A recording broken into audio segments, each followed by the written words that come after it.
வெண்பொங்கலுக்கு தேவையானது பச்சரிசி, பாசிப்பருப்பு, முந்திரி பருப்பு, மிளகு, ஜீரகம், மிளகு பொடி, பெருங்காயம், உப்பு, நெய், இஞ்சி, பச்சை மிளகாய், கருவேப்பிலை. குக்கரில் நெய் விட்டு வச்சுருக்கேன்.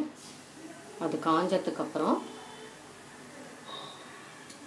மிளகு, ஜீரகம், இஞ்சி, பச்சை மிளகாய், கருவேப்பிலை, மிளகு பொடி, பெருங்காயம், உப்பு இவ்வளோ பெரட்டினதுக்கப்புறம்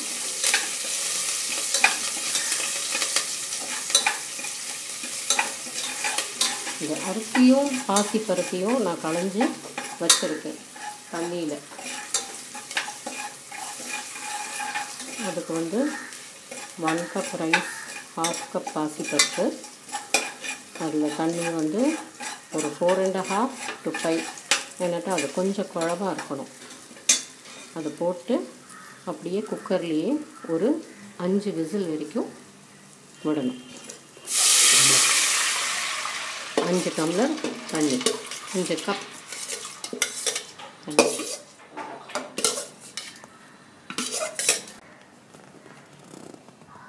குக்கரில் அரிசியும் பாசிப்பருப்பும் நல்லா வெந்துடுத்து, மறுபடியும் நல்லா அதை சுற்றி கொஞ்சம் மிக்ஸ் பண்ணிக்கணும்.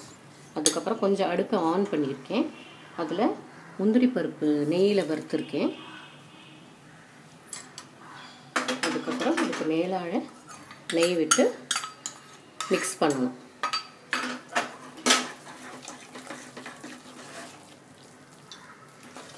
அதை நல்லா கலக்கிக்கணும். அடுப்பை ஆஃப் பண்ணிடணும். வெண்பொங்கல் இஸ் ரெடி.